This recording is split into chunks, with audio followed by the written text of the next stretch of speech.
Antes de poder predicar en esta mañana, le preguntaba a la abuelita cuántos años tenía su nieto. La abuelita me decía que estaba por cumplir un año, ciertamente, en unos días más. Y me acordaba del Salmo 139 que dice: mi embrión vieron tus ojos y en tus libros estaban escritas todas aquellas cosas que fueron luego formadas, sin faltar una de ellas. Es un buen salmo para que los padres lean en casa, el Salmo 139, que nos habla de este Dios que nosotros tenemos y también de la responsabilidad maravillosa que nos da el Señor, que nos delega de poder cuidar un ser que Él ha traído a este mundo a través de ustedes. ¿Y por qué me interesaba mucho saberle dado a Benjamín? Si estuviera Lucas me dijo: ya sé lo que le vas a decir, Lucas es mi hijo. Es solamente para decir que en el año 2025 tu hijo va a cumplir 6 años. Y si en Argentina, igual que en Chile, se entra al colegio por los 6 años y se hacen 8 años de enseñanza básica, tu hijo va a estar terminando el año 2032, el octavo. Y si allá también se hacen 4 años de enseñanza media, va a estar terminando el 2036, el cuarto medio. Y si estudia una carrera sin votar, sin quemar un ramo, sin echarse ninguno, como decimos en Chile, en 2041 tu hijo recién estaría terminando la universidad. Hijos, el camino de los padres no se puede vivir solo. La Biblia nos enseña en Eclesiastés que un cordón de 3 dobleces no se rompe fácilmente cuando el Señor está en el centro de la familia y criamos a nuestros hijos en la fe del Señor. Sin duda, nuestros hijos van a crecer bien. Si ustedes están cerca del Señor, así que el Señor les bendiga por este tiempo y todo el tiempo que el Señor les dará para estar junto a Él, criarlo con amor, para que su hijo sea igual que Jesús y pueda crecer en sabiduría, en estatura y en gracia para Dios y los hombres. Amén. Amén. Amén. Bueno, tengo mucho gozo nuevamente de poder estar compartiendo la palabra del Señor, palabra que el Señor ha puesto en mi corazón y ciertamente, como tenemos visitas hoy día de nuestros hermanos de Osorno, nosotros estuvimos en Osorno el día, creo que fue el viernes, el 23 y 24 de noviembre. Estuvimos en el culto unido que ustedes realizan como ciudad, ¿cierto? Justamente la primera iglesia bautista de Osorno. El Señor me dio la oportunidad de predicar ahí y compartir con los hermanos de esa ciudad. Así que gracias, hermanos. Y es el consejo de todos: cuando nosotros salimos de vacaciones, busquemos una iglesia donde congregarnos. Hace bien estar en familia de fe. Entonces, el énfasis que la iglesia ha puesto este año para estar estudiando la palabra del Señor, comprendiendo de ella sus verdades, está en base a una serie, a un énfasis que se llama Conociendo a Jesús, siendo discípulos, considerando su costo, porque ciertamente para poder ser discípulos del Señor hay que hacerlo a la manera que el Señor quiere. Y el domingo pasado nuestro pastor Edgardo expuso su mensaje acerca de los beneficios de conocer a Jesús como maestro. Ese fue su tema, y ver las características de su enseñanza.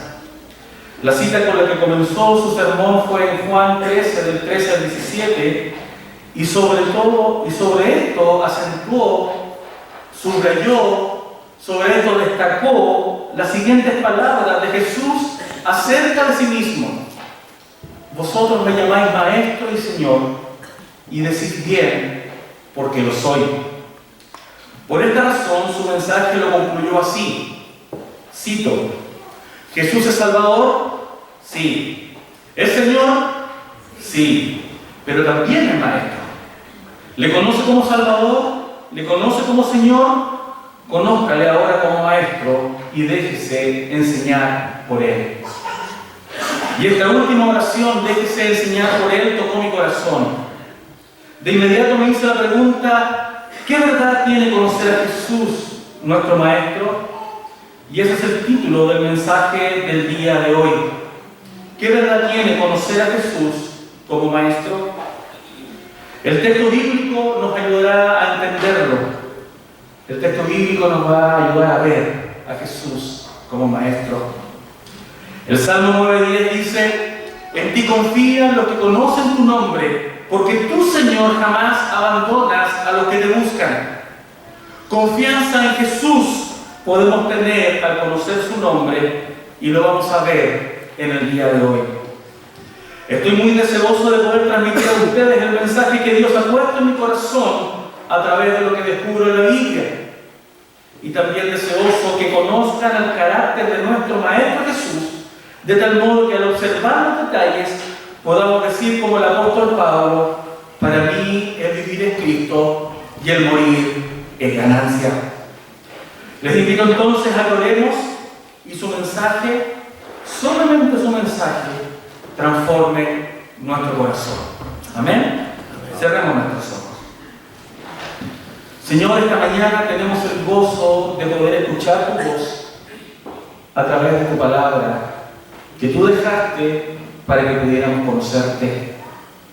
Señor, te pido que en esta mañana tú hables a través de mí y no sean mis palabras ni mi forma de ser, sino solamente el poder de tu palabra que pueda penetrar en las mentes y en los corazones de cada uno de los que nos encontramos aquí. Amén. Niños, jóvenes, adultos, para que podamos, Señor, conocer el deseo de tu corazón para nosotros, puesto que tú eres un Maestro sin igual. Oramos en esta mañana en el nombre de Jesús. Amén. Amén. Le voy a pedir a mi hermano que si me puede colocar el texto de Juan 13, del 13 al 17, para poder compartirlo.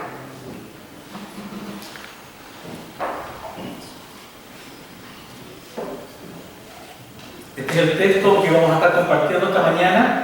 Vamos a estar dialogando con él para que él nos hable, veamos qué es lo que el Señor nos quiere decir a través de él y saquemos las enseñanzas acerca de qué verdad tiene conocer a Jesús como Maestro. ¿Amén? Dice: vosotros me llamáis Maestro y Señor y decís bien porque lo soy. Pues si yo, el Señor y el Maestro, he lavado vuestros pies, vosotros también debéis lavaros los pies los unos a los otros. Porque ejemplo os he dado para que como yo os he hecho, vosotros también hagáis. De cierto os digo, el siervo no es mayor que su Señor, ni el enviado es mayor que el que le envió. Si sabéis estas cosas, bienaventurados seréis si las hiciereis. Quiero explicar un poco de este texto y decir que la cita de esta mañana está contenida en el capítulo 13 del libro de Juan, en el marco de lo que aconteció en la última cena antes de la fiesta de la Pascua, unas horas antes que Jesús fuese arrestado para ser ejecutado en la cruz. Ahí estaba con sus discípulos cenando. No es la imagen de esta cena el cuadro de Da Vinci, tan plácida, tranquila y en calma, donde se ve a Jesús al centro, a Judas mojando el pan en el plato, los discípulos allá con unas aureolas. No fue así la cena.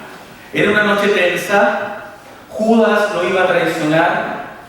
Era una noche de esperanza también, anunciando el nuevo pacto en su sangre. Esa noche la mesa estaba servida en un ritual bien establecido en el que jugaban un papel fundamental las carnes del cordero, el pan ácimo, las hierbas amargas y las 4 copas de vino según el ceremonial judío. Mientras cenaban, Jesús se levantó de la mesa para lavar los pies de sus discípulos, y las palabras leídas en estos versículos las dijo Jesús después que le lavó los pies. Pero quiero llamar tu atención que este acto realizado por Jesús está marcado por un intenso momento en su vida y que encontramos al inicio del capítulo. Lo vamos a leer ahora para encontrar la riqueza del corazón de Jesús, para que podamos entender qué verdad tiene conocer a Jesús, nuestro Maestro, y seguirle. ¿Qué fue lo que llevó a lavar los pies a sus discípulos y luego los invitara a imitarle? Juan 13, del 1 al 5, si lo puedes colocar, dice: antes de la fiesta de la Pascua, sabiendo Jesús que su hora había llegado para que pasase de este mundo al Padre, como había amado a los suyos que estaban en el mundo, los amó hasta el fin. Y cuando cenaban, como el diablo ya había puesto en el corazón de Judas Iscariote, hijo de Simón, que le entregase, sabiendo Jesús que el Padre le había dado todas las cosas en las manos y que había salido de Dios y a Dios iba, se levantó de la cena y se quitó su manto y tomando una toalla se la ciñó.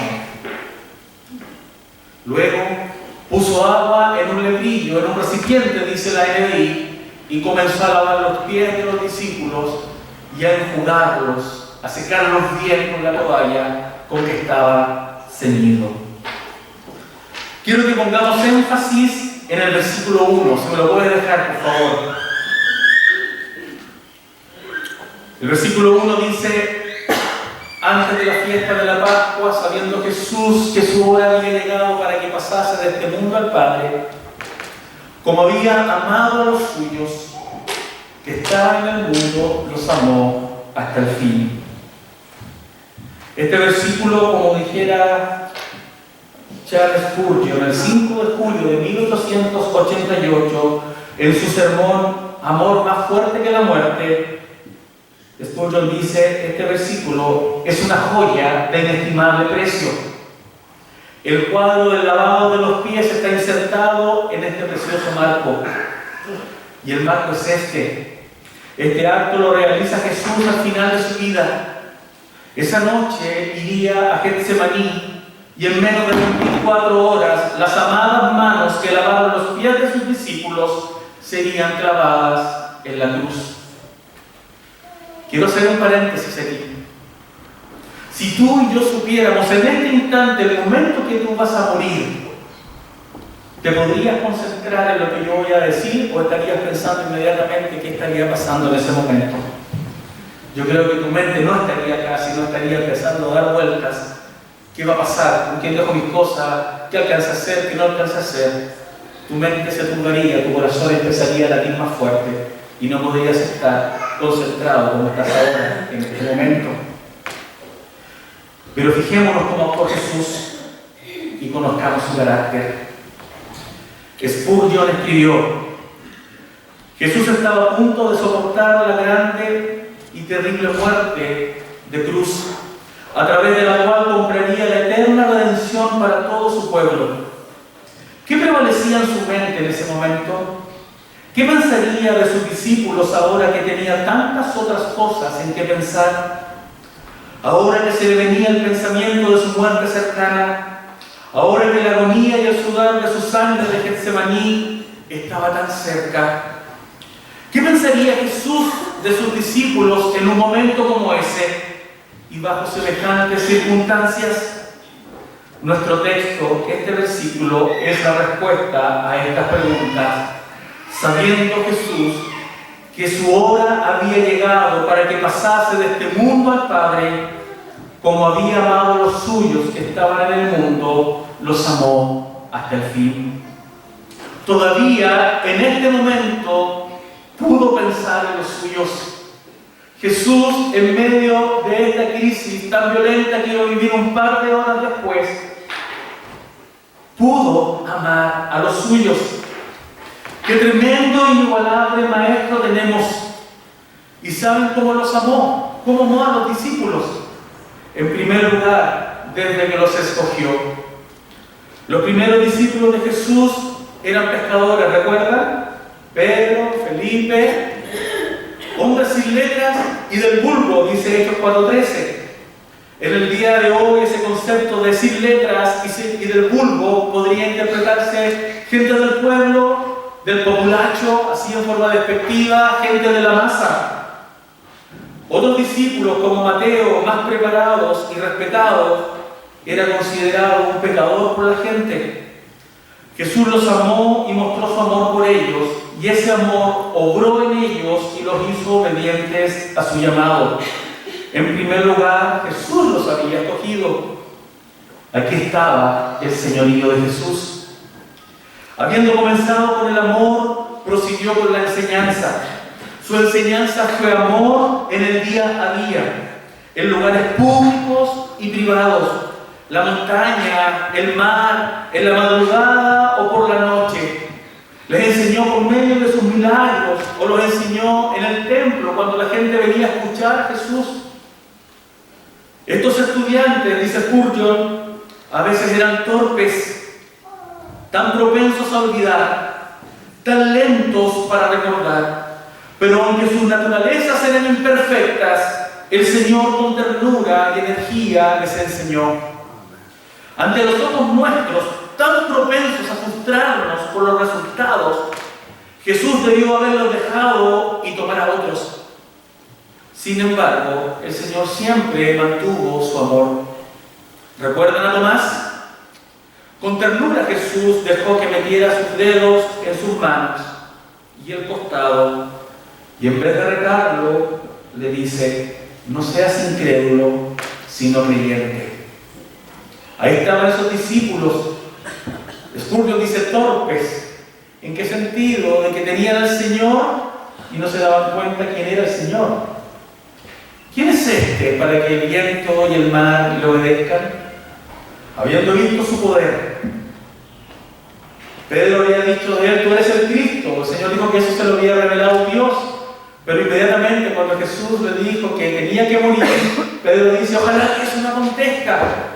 Y ya decíamos en un sermón anterior que nos cuesta y les costaba a ellos tomar el costo de su discipulado, porque a nadie le gusta sufrir. Las lecciones de Jesús, toda su instrucción consistió en lecciones de amor. Y aquí estaba Jesús, el Maestro. Si nos comparamos a los discípulos, nosotros tenemos características similares a ellos. Somos imperfectos. No entendemos lo que el Señor nos quiere decir.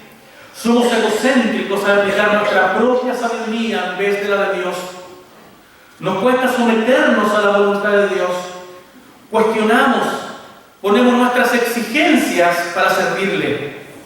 Aún así, Jesús extiende la mano para llamarnos y hacernos suyos también. La obra de su gracia es tremenda. Sin Él estamos muertos, pero juntamente con Cristo somos vivificados. ¿Cómo nos ama? La Biblia dice que Jesús no hace acepción de personas. Es decir, favorecer a unas personas más que a otras por razones particulares. Nosotros sí somos así. ¿Queremos ser gentiles? Y somos gentiles con quienes queremos ser gentiles.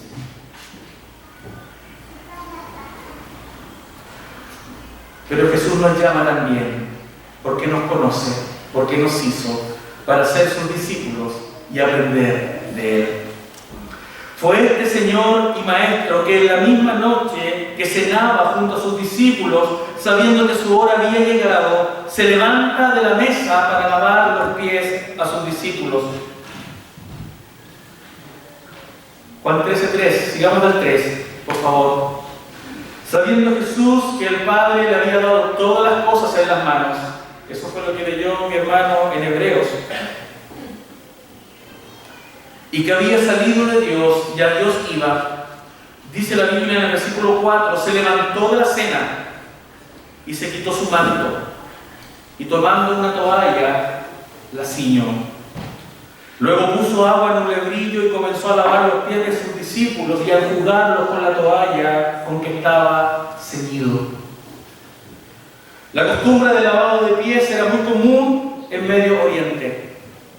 Al llegar a casa caminando por caminos empolvados, la tierra ensuciaba los pies y el calzado. Así como cuando aquí en el sur enterramos nuestros pies en el trumao, y este se mete aún por medio de las zapatillas, las calcetas y los pies, hasta entre medio de los dedos. O la arena del Cambrai, esa arena volcánica que deja los pies y el calzado de color gris. Los pies se ponen secos. En el desierto además se entierran cristales de arena y los pies se dañan. Entonces los siervos, muchos de ellos esclavos, lavan los pies de los dueños de casa para refrescarlos y dejarlos limpios. Tarea que solamente los empleados realizan, tarea que un señor dueño de casa no realizaría. Pero Jesús, el Maestro, Dios mismo se levanta para dar una clase teórico-práctica sempiterna y se humilla. ¿Qué pedagogía la de Jesús? Él ya en la Biblia enseñaba el modelo que se quiere enseñar hoy día, el modelo moderno de aprender haciendo. Jesús se rebaja y realiza la tarea de un siervo. ¿Qué verdad quiere conocer a Jesús, nuestro Maestro, con esta enseñanza?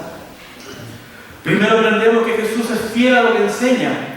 Su doctrina es verdadera y su práctica es coherente, es consecuente, es acorde, es conforme a lo que es Jesús.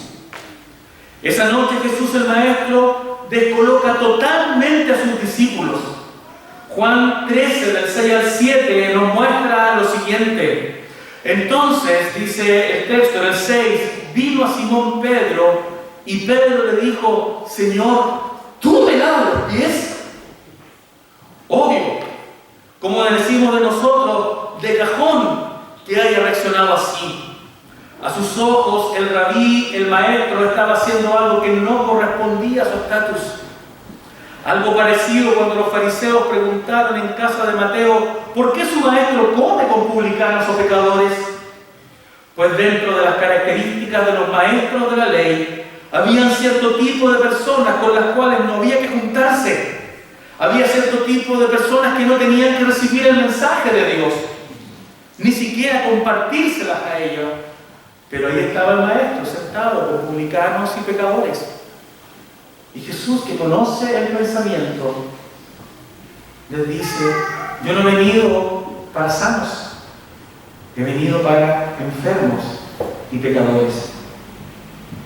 Esa noche Jesús el Maestro descolocó totalmente a sus discípulos. Vino a Simón Pedro y Pedro le dijo: Señor, ¿tú me lavas los pies? Respondió Jesús y le dijo: lo que yo hago, tú no lo comprendes ahora, pero lo entenderás después. Jesús muchas veces les había mostrado por medio de su práctica enseñanzas de alto valor, pero estaba en Él, en Jesús, en su propia voluntad ser así. No lavó los pies para que dijeran algo de Él después, buscando la aprobación y el reconocimiento de su acción. No era para quedar bien con ellos, era porque en su propia voluntad estaba ser un servidor. Filipenses 2, 6 al 8 dice: el cual, siendo en forma de Dios, no estimó el ser igual a Dios como cosa a que aferrarse, sino que se despojó de sí mismo, tomando forma de siervo, hecho semejante a los hombres, como tú y como yo, y estando en la condición de hombre, se humilló a sí mismo, haciéndose obediente hasta la muerte, y muerte de cruz. La autorrenuncia de Jesús, su autohumillación, fue algo que estaba en su corazón por nosotros. El pastor Miguel Núñez, en su libro Un siervo para su gloria, dice de esto: el Dios creador dejó de lado todos sus privilegios para dar la vida por rebeldes que necesitaban convertirse en adoradores. El Dios creador dejó de lado todos sus privilegios para dar la vida por rebeldes que necesitaban convertirse en adoradores. Jesús, al rebajarse, nos enseña de autorrenuncia, una exigencia para poder ser discípulo de Él. Mateo 16, 24 dice: entonces dijo a sus discípulos: si alguno quiere venir en pos de mí, niéguese a sí mismo y tome su cruz y sígame. Hermanos, cuán difícil es negarnos. Cuán difícil es negarse. Entendemos este mandato de Jesús. Lo leemos y podemos entender lo que el Señor quiere decir.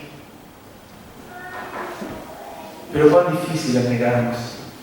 Por eso yo digo que somos iguales a esos discípulos.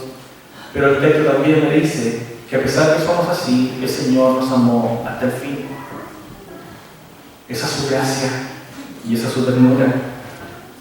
En segundo lugar, la imitación de lo que Jesús hace nos enseña el camino de un servicio verdadero, con sentido y que glorifica a Dios. El versículo 13, por favor, dice, de ahí del 13 al 15, vosotros me llamáis maestro y señor, y decís bien porque lo soy. Pues si yo, el Señor y el Maestro, he lavado vuestros pies, vosotros también debéis lavaros los pies los unos a los otros. Porque ejemplo os he dado para que como yo os he hecho, vosotros también hagáis. Y mira lo que dice el 16 y el 17, vamos al 16. De cierto os digo, el siervo no es mayor que su Señor, ¿cierto? El siervo no es mayor que su Señor, los esclavos no eran mayores que sus amos, ni el enviado es mayor que el que le envió. ¿Correcto? Y si el siervo no es mayor que su Señor, ni el enviado es mayor que el que le envió, aquí tenemos al Señor que se despoja de sí mismo y se pone más abajo de sus siervos y les lava sus pies. Jesús aún en los últimos momentos que pasará con sus discípulos, pues sabemos que cuando la arrestan todos sus discípulos huyeron, dice Mateo 26:56, les enseña coherente a lo que él mismo practicó. Mateo 20:28 dice, el Hijo del Hombre no vino para ser servido, sino para servir y para dar su vida en rescate por muchos. Esto porque sus discípulos aún están en formación, y si no aprenden a servir negándose a sí mismo para amar al prójimo, no tendrán el carácter de Jesús. Hubo un momento anterior a esta ocasión en que Jesús les dice que va a ir a Jerusalén, que va a ser arrestado, que va a ser azotado y que lo van a crucificar. El Señor está anunciando ahí en Mateo y en Marcos, algunos lo titulan Jesús anuncia nuevamente su muerte. No era esta pasión de la cena, una anterior, donde Jesús está con ellos y les dice lo que va a acontecer con él. ¿Y saben lo que hacen los discípulos?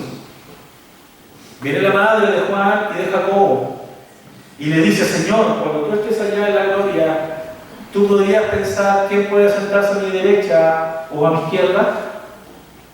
Totalmente desconectado de la realidad de lo que el Señor estaba viviendo. No fueron empáticos con él, no preguntaron cómo iba a ser, sino buscaron su conveniencia, dónde poder mostrarse. Pero el Señor, esa noche en que iba a morir, ahora sí, estamos aquí en la cena, volvamos a la cena, les dice, ustedes tienen que hacer lo mismo que yo hago, porque ejemplo os he dado, para que como yo os he hecho, vosotros también hagáis.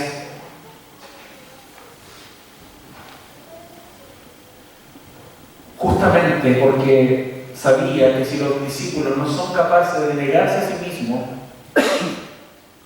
no iban a poder seguir al Señor como el Señor quería que lo siguieran. Nosotros también estamos llamados a negarnos. Pero cuando nosotros nos negamos y el Señor es exaltado en nosotros, se produce un cambio tremendo y una vida con sentido. ¿Saben por qué este maestro entonces, en medio del instante en que iba a morir y que sirve a sus discípulos, es tan digno de seguir? Juan 12, 24, 25 le dice, les digo la verdad, el grano de trigo, a menos que sea sembrado en la tierra y muera, queda solo. Sin embargo, su muerte producirá muchos granos nuevos, una abundante cosecha de nuevas vidas. Los que aman su vida en este mundo la perderán. Ojo, a los que aman la vida de este mundo no tiene sentido, se va. Los que no le dan importancia a su vida en este mundo la conservarán por toda la eternidad. Nuestro Señor iba a morir, igual como un grano que se echa a la tierra. Y así como enseñó en la parábola del sembrador, que cuando esa semilla caía en buena tierra daba fruto a 100 por 1, a 30 por 1. De la misma forma, para que nosotros podamos dar frutos conforme al corazón del Señor, necesitamos morir a nuestro ego, a nuestro orgullo, a nuestra manera de decirle al Señor como Él tiene que ser nuestro Señor. Y descubrir entonces que si nosotros nos ponemos en esta roca, que es Jesús, nuestra vida tendrá sentido y tendrá gozo. Y la gente podrá ver a Jesús a través de nosotros. Amén. ¿Por qué nuestro Maestro es digno de seguir? En primer lugar, porque es Dios y superior a nosotros. Simplemente por eso, ya que es superior. Afirmó Juan el Bautista en Juan 1:15: alguien viene después de mí que es muy superior a mí, porque existe desde mucho antes que yo. Nos damos cuenta del Maestro que tenemos, nos damos cuenta del Señor que tenemos, alguien muy superior a nosotros en todo. ¿Por qué pensamos que nosotros podemos manipular al Señor? Si usted vive una vida así, donde al Señor le da tiempos y no tiempos, donde usted le dice: Señor, toma control de esto lo controlo yo, no están adorando al Dios de la Biblia, puesto que el Señor es muy superior a nosotros, porque existe desde mucho antes que nosotros. ¿Por qué nuestro Maestro es digno de seguir? Porque Él es omnisciente, todo lo conoce, todo lo sabe, las cosas reales y posibles, y aún las que nosotros no conocemos. Conoce los pensamientos, conoce el corazón, conoce todas las ciencias. Da gusto estar con una persona que sabe.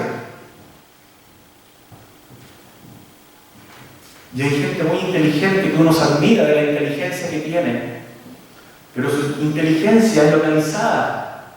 Gente que sabe mucho de astronomía, gente que sabe mucho de geología, gente que sabe ciertas áreas de la medicina, expertos que tú los escuchas y dices: es maravilloso. Pero nuestro Maestro Jesús reúne esas características y todas más. O sea, no vamos a encontrar ningún maestro mejor que Jesús que pueda conocer hasta lo más profundo de nuestro corazón. Ese Maestro Jesús. Mira, había citado el Salmo 139, como le dije a los papás delante. Dice: aún no está la palabra en mi lengua, y aquí, oh Jehová, tú ya la conoces toda.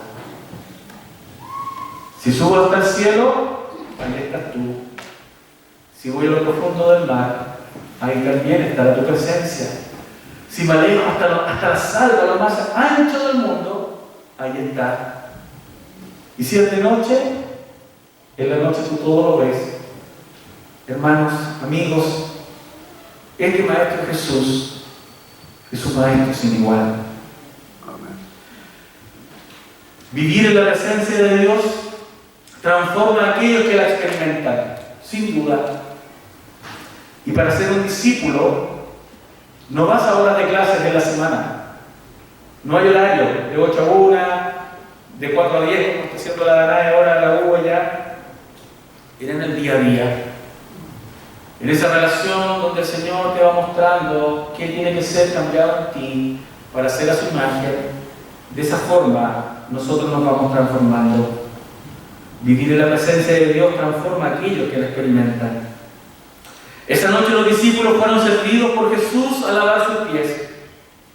Nosotros en República Dominicana lo experimentamos en carne en una iglesia haitiana.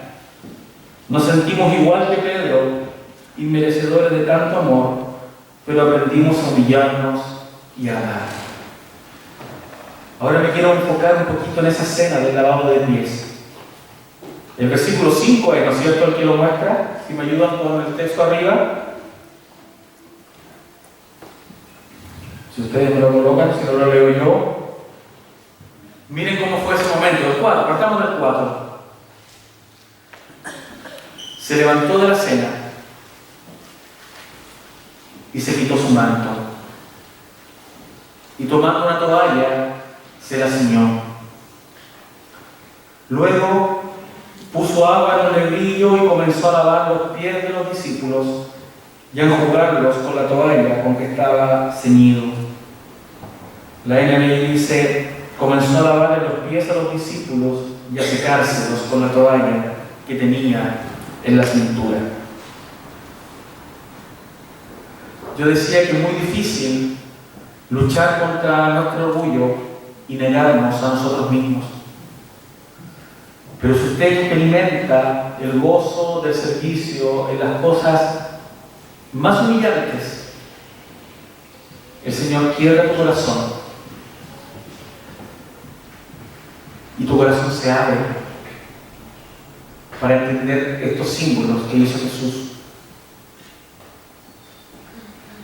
Estamos en un culto en una iglesia cristiana. Deben haber habido unas 200, entre 200 y 300 personas. Yo ya les dije, los hombres a un lado, las mujeres a otro lado. Fue un culto que en un momento el pastor nos hace bajar hacia el sector de los varones, abanar el sector de las mujeres. Y me siento frente a una persona, así como estoy mirando a mi hermano Bernardo ahora, más cerca. Y traen un plástico alto, grande, yo creo que como unos 25 litros de agua, lo ponen entre medio de nosotros y el hermano, que yo no conocía, me quita los calcetines, me quita los zapatos y comienza a lavar mis pies. Yo me conmoví, yo lloré. Fue muy fuerte. Y después cuando yo hice lo mismo con él, me acordé de esta escena. A Danae le ocurrió lo mismo, se lo hizo una anciana, y Danae le lavó los pies a esa anciana. Fue una cosa que recogía el corazón, porque yo decía, ¿quiénes son ellos? No me conocen. Pedro le dijo, ¿cómo tú, Rabí, me lavas los pies? Pero en esa muestra de ese hermano que vi por esa única vez, pude sentir el amor del Señor.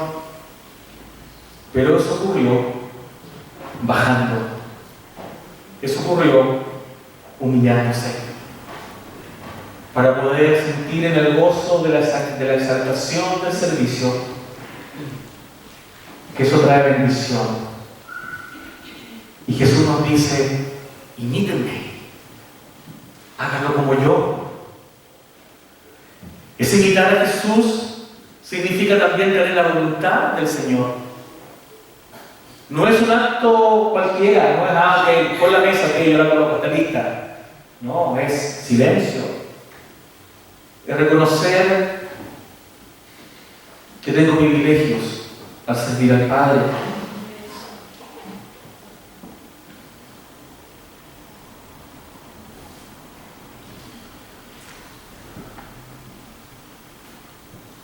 Esa mañana, en ese culto, lo más singular es que toda la congregación se lavó los pies unos a otros.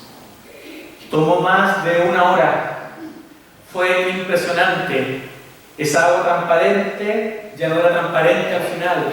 Esa toalla seca del principio ya no era eso. Pero el pastor hizo que cada uno de sus miembros, unos a otros, el que estaba al lado, pasara, se miraban y pasaban y pasaban y pasaban.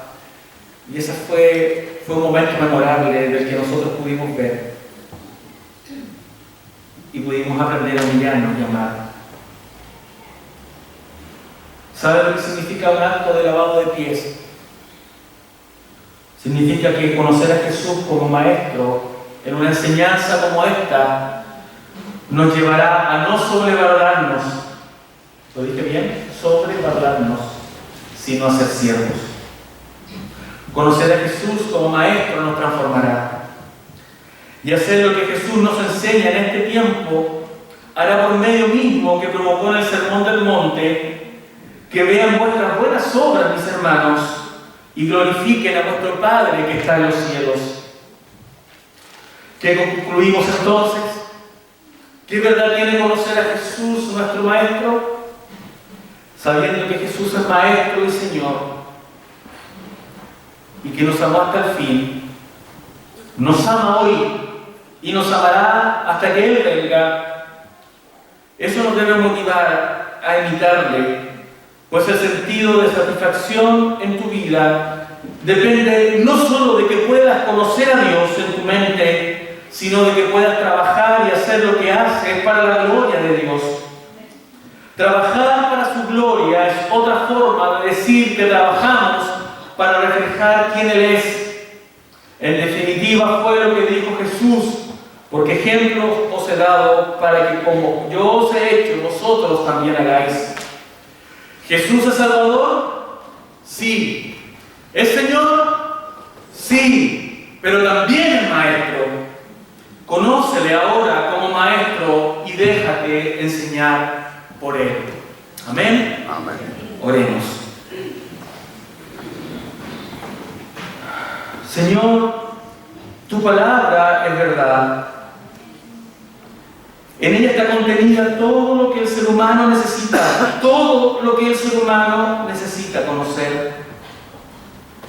Ciertamente somos conmovidos por Jesús, que la noche que lavó los pies de sus discípulos, sabiendo que tendría que morir, todavía pudo amar a los suyos, como nos amas tú ahora, y les dio ejemplo como el que nos das ahora para poder reflejarte en este mundo.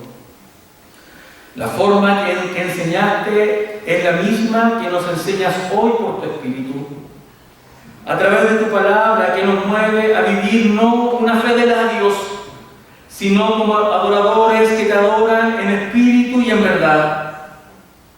Tal como tú, que pusiste tus pies en esta tierra y atendiste los asuntos del reino en este mundo caído y como en el que vivimos hoy. Queremos ser, Señor, cristianos identificados contigo, maduros, que te sigan, que te sirvan en donde tú nos mandes. A los que ya son hijos del Señor y hemos caminado tantos años en la fe. Juan 15:8 dice: en esto he glorificado a mi Padre, en que llevéis mucho fruto y seáis así mis discípulos. Yo quiero que te preguntes en tu corazón qué clase de discípulos estás siendo hoy. Si hay algo que cambiar para que Él sea glorificado. ¿Tu vida glorifica al Señor?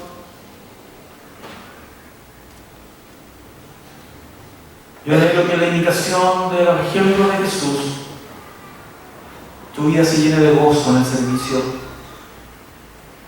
en la entrega, en la evangelización, en el compartir. Que pueda ser y llegar a ser, como dijo Pablo, a la estatura de Cristo, y en eso vamos todos. Y Él nos muestra el ejemplo.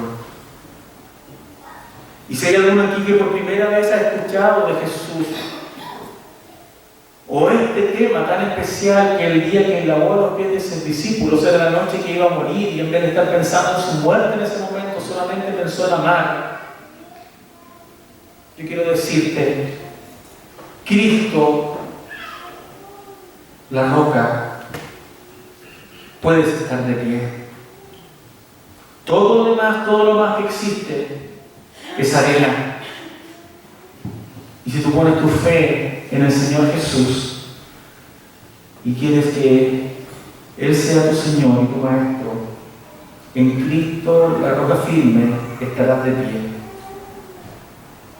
Porque todo lo demás arena es.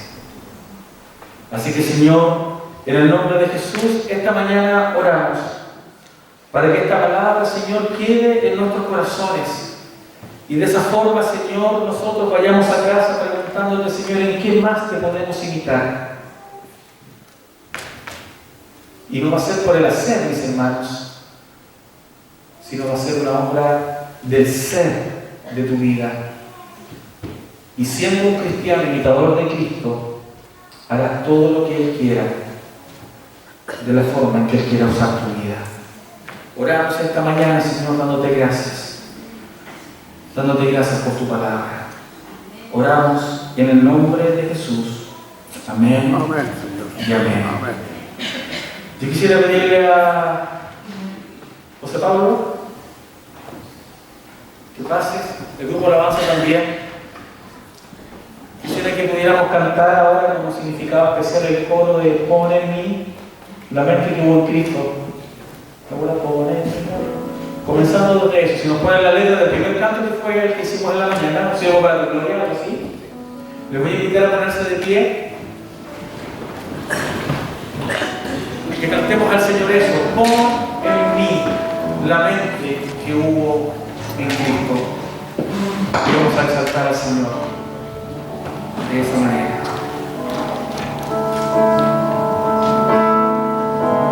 Pon en mí la misma mente que hubo en Cristo. Hazme un siervo para tu gloria. Tomaré mi cruz, te seguiré, Jesús. Hazme un siervo para tu gloria. Pon en mí la misma mente que hubo en Cristo. Hazme un siervo para tu gloria. Tomaré mi cruz, te seguiré, Jesús. Hazme un siervo para tu gloria. Vamos a cantar esta canción desde el inicio para exaltar al Padre, que nos pide que le imitemos en todo.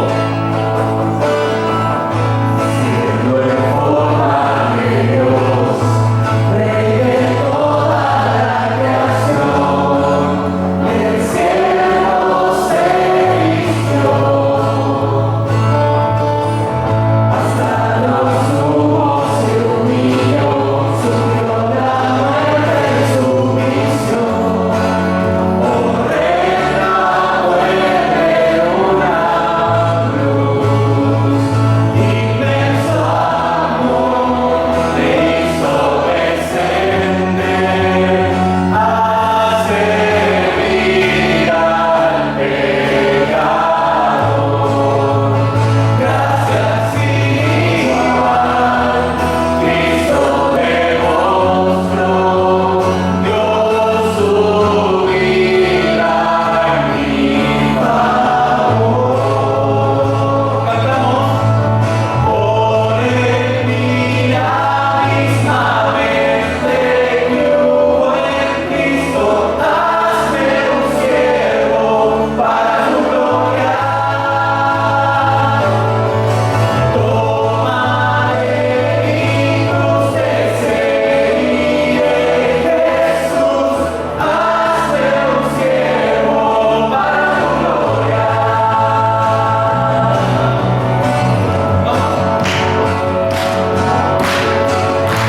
Soberano e inmortal, coronado en majestad, lavando mis pies,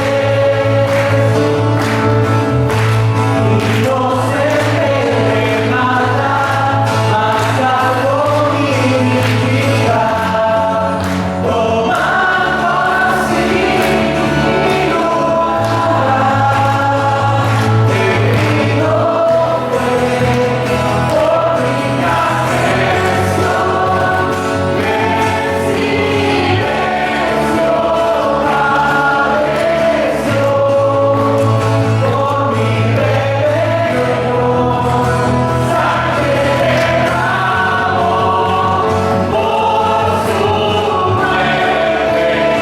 Vivo yo, por su muerte, vivo yo. Pon en mí la misma mente que hubo en Cristo. Hazme un siervo para tu gloria. Tomaré mi cruz, te seguiré, Jesús. Hazme un siervo para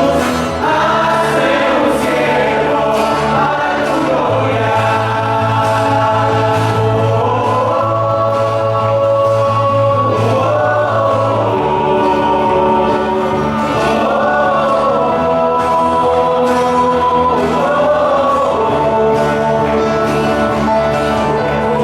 gloria. Vosotros me llamáis maestro y Señor, y decís bien, porque lo soy, maestro, Señor, Rey de Reyes, Salvador. Somos discípulos de ese Rey. Sigámosle, imitémosle, démosle gloria. Que este año 2020 sea un año que glorifiquemos al Señor, que le busquemos de corazón, que le sirvamos con entrega, que le sirvamos